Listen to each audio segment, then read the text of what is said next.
A crowded martial arts academy falls silent. Students smirk. Instructors laugh. Standing in front of them is an aging biker named Jack Mercer. His leather vest is faded.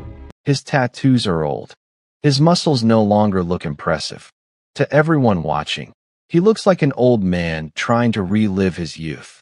The academy's star instructor points at him and says, "You can't scratch me." The crowd erupts with laughter. Some students begin recording. Others mock the biker openly.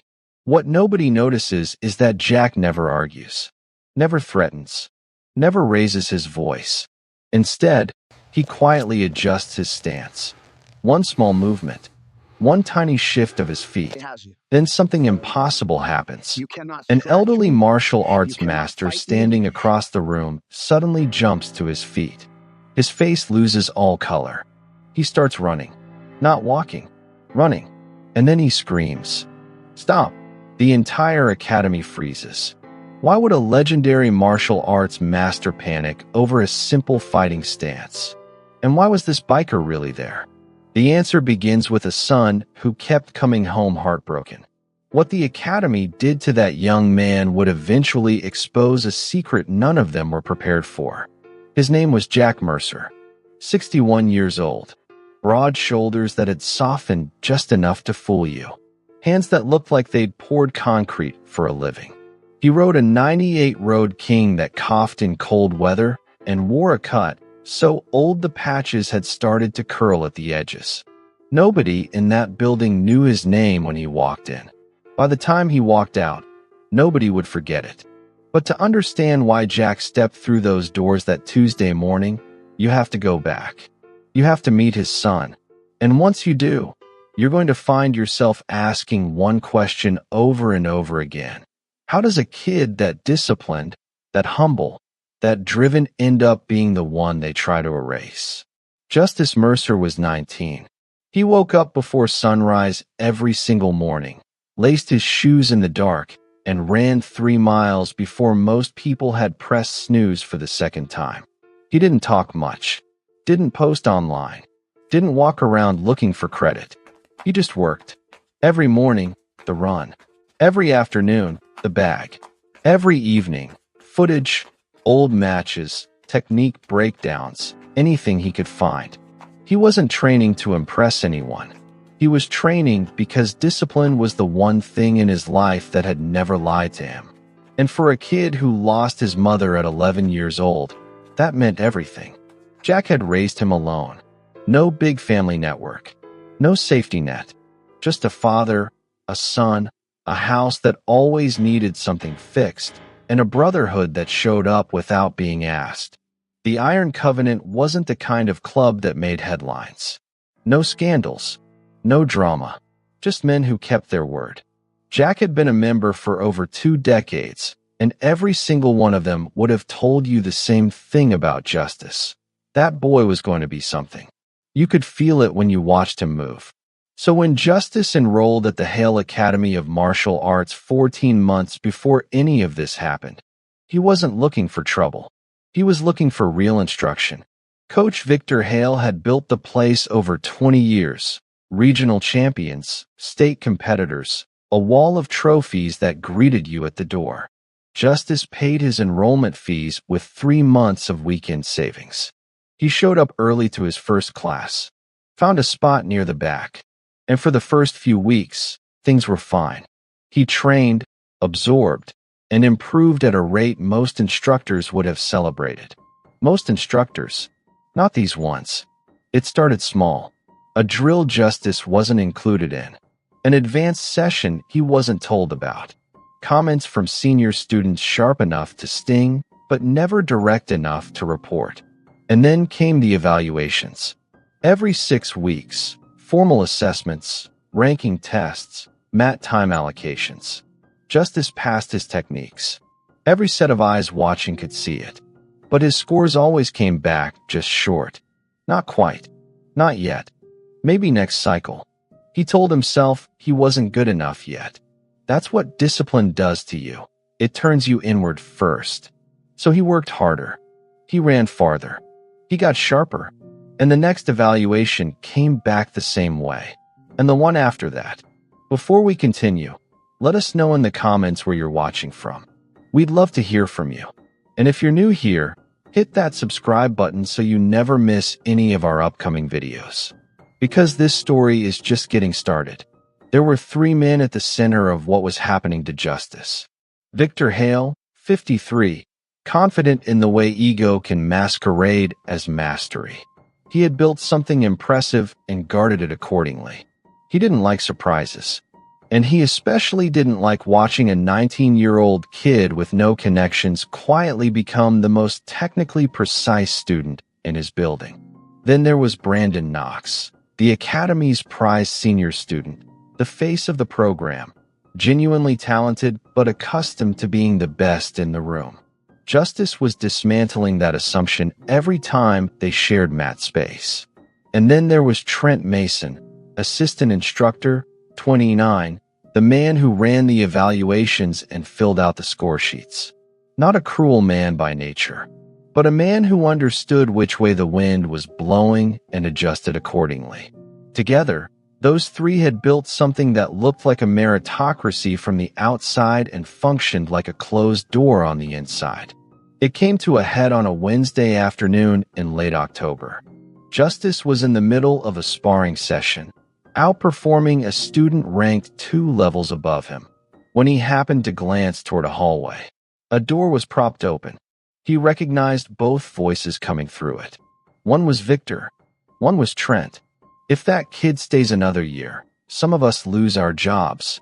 That was Victor. Flat. Certain. A pause. Then Trent. So what do we do? What we've been doing. Keep the scores where they are. There's always a reason. Justice stood on that mat for a moment longer than he should have. Then he walked to his bag, changed his shoes, and left without a word to anyone. He sat in the driveway for 40 minutes when he got home. Just sat there, not going inside.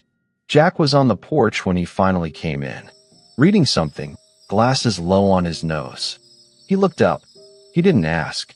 But fathers notice things sons don't say. What he noticed was that his son's face had changed in a way that couldn't be fixed with sleep. Justice said he was fine. Jack nodded. And then he sat on that porch long after Justice went to bed, staring at the street with the look of a man who had already made a decision and was simply waiting for morning. The next day, Jack rode across town alone. No club. No backup. He just arrived. The academy was mid-session when he walked in.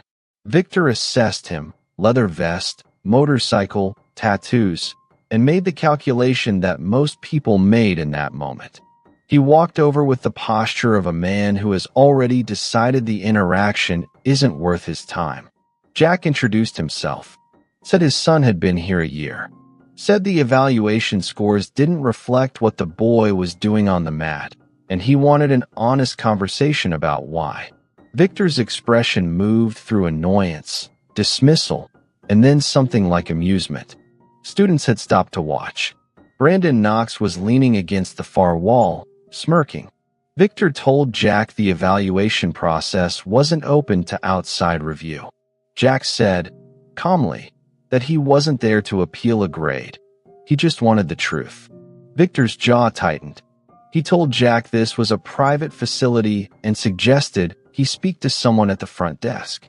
Jack said he was comfortable where he was. That was when the tone changed. Victor wasn't used to being stood in front of.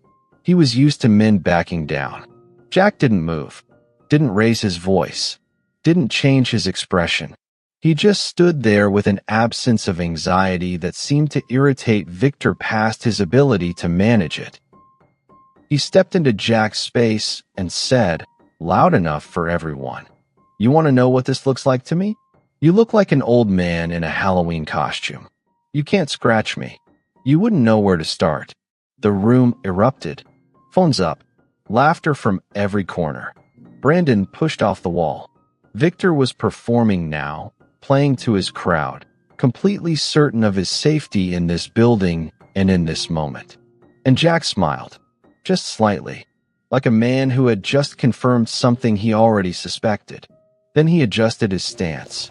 One small movement, a subtle drop in his center of gravity, a repositioning of his feet. Something in the angle of his shoulders shifted less than 2 inches total. That was all. Nobody laughed after that.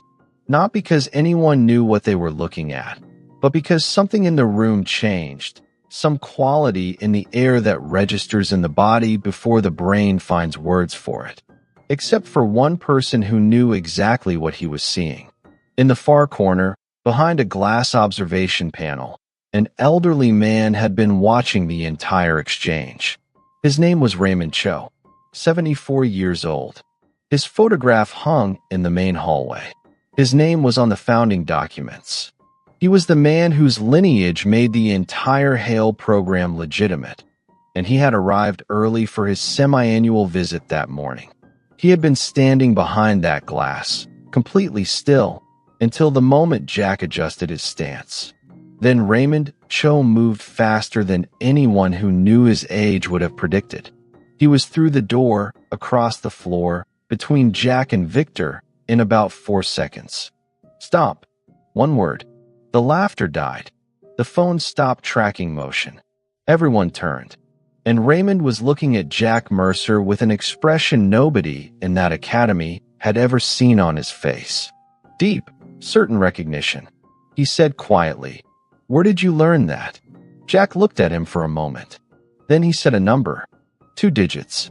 A unit designation. Raymond closed his eyes briefly, like a man absorbing something heavy, then opened them and turned to Victor Hale with an expression that made Victor take a small involuntary step backward. That is the look of a man realizing in real time that he has made a catastrophic miscalculation. Not dramatic. Quiet. The ground has changed beneath him, and he is the last person in the room to feel it. Raymond Cho, in another life, had been attached to a program that trained special operations personnel in close-quarters combat. No rules, no referees, no sport. Jack had spent 8 years in that world before a knee injury and a personal loss brought him home to raise a son alone. He hadn't talked about it since. He'd simply taken everything he knew and poured it, quietly, methodically, without fanfare, into justice. Every morning run since the boy was 8 had a curriculum behind it that Victor's entire coaching staff couldn't have designed. The talent they had been suppressing wasn't luck. It was the product of a system being passed from father to son in a garage, in the evenings, without a single trophy on the wall. Raymond understood all of this in the time it took Jack to say that number. And now he turned to Victor and asked to see Justice's evaluation records. Victor said that wasn't appropriate in an informal setting. Raymond said, very quietly, "You want to explain to me what inappropriate means in a house I helped build?" The room went silent. Victor looked away. He produced the records.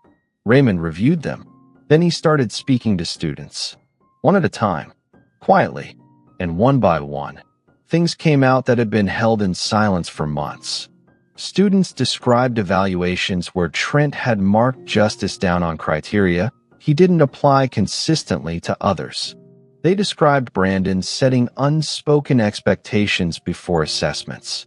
One student, a young woman who'd been at the academy 3 years, said something that landed like a stone. "I saw his scores get changed once. I didn't say anything because I didn't think anyone would believe me. I want to stop here and ask you something directly. Have you ever been in that room where something wrong was happening and you stayed quiet because you didn't think it would matter? Because that silence is exactly what allowed this to go on for 11 months. What would you have done?" Victor held his ground through all of it. Institutional authority was the only wall he had left, and he pressed himself against it. He said student perceptions weren't evidence. He said Raymond was overstepping. And then, because ego-cornered behaves in very particular ways, he turned to Jack and said the mat was right there if Jack wanted to settle the question of what he actually knew. Raymond said no. Immediately, Victor said he wasn't asking Raymond. Raymond and Jack looked at each other. Some quiet exchange between older men who have both paid for things. Raymond gave the smallest nod, not endorsement, just acknowledgement that some situations have to finish the way they started. Jack stepped onto the mat. It lasted 11 seconds. Victor committed fully, came in fast, and arrived somewhere Jack wasn't. Then Victor was on the floor, held at an angle that made further movement not worth attempting. Jack released him, stepped back, and waited. Victor got up slowly, walked to the edge of the mat, and stood with his back to the room. Raymond Cho said, to no one in particular and everyone present, "Now imagine what justice will become." That evening, Jack sat next to his son on the porch, and for the first time, he started talking. Not about the academy. 30 years earlier than that, a young man from rural Ohio, recruited into something without a civilian name. 8 years learning that force is a tool and not an identity. A life that followed, a woman he loved, a son, a loss, and all that knowledge quietly finding somewhere to go. He said he never told Justice because he wanted the boy to know he'd earned it. What you can do, that's yours. That came from you choosing it every morning. I just gave you the right road. Have you ever discovered that someone in your life had been carrying something enormous for you without saying a word? No announcement, no acknowledgement sought, just absorbing the weight of it quietly so you didn't have to? Sit with that, because what Justice felt in that moment wasn't just gratitude. It was the particular weight of realizing that love sometimes looks like silence. 3 days later, the Academy's board convened. Raymond presented the findings. 7 assessment cycles with documented inconsistencies between observed performance and recorded scores. 2 cycles with records altered after the fact. Trent Mason resigned before the meeting ended. Brandon Knox lost his senior status pending review. Victor Hale received a formal suspension of head coaching authority pending a full audit. The Academy issued a written apology to Justice Mercer. Justice read it, folded it in half, set it on the kitchen table. He called Raymond Cho 2 days later, said he appreciated everything, said the apology was accepted, and said he wouldn't be returning to Hale Academy. Raymond said he'd expected that. He told Justice about a small private facility, no trophies, no politics, nobody to impress. Said if Justice ever wanted instruction that had nothing to do with who was allowed to rise, the door was open. Justice said yes 48 hours later. The morning he first walked into Raymond's facility, Jack was in the parking lot on his Road King. He didn't go in. He just watched his son disappear through the door, sat a minute with his hand resting on the tank, then put the bike in gear and rode away. Sometimes the people holding you back aren't stronger than you. They're simply afraid of what happens when you pass them. And when that fear gets organized, when it gets power over evaluations and records and access, it can do real damage. But it has a vulnerability. It only works when no one is paying attention. And fathers pay attention. Brothers pay attention. Old men who recognize a stance from 30 years ago pay attention. Justice Mercer was never a victim of this story. He was a young man who worked harder than anyone around him wanted to acknowledge, absorbed more unfairness than he deserved, and came out the other side with his discipline intact and his dignity undamaged. The people who tried to hold him down didn't stop him. They only delayed the moment everyone found out who he was. And they paid for that delay. Have you ever been treated unfairly because someone felt threatened by your potential? Have you ever been Justice, doing everything right and watching the results not add up? Drop it in the comments. I read every single one. And if this story hit something real for you, share it with someone who needs to hear it right now. Hit the like button and check out the other videos on the channel. There's more where this came from.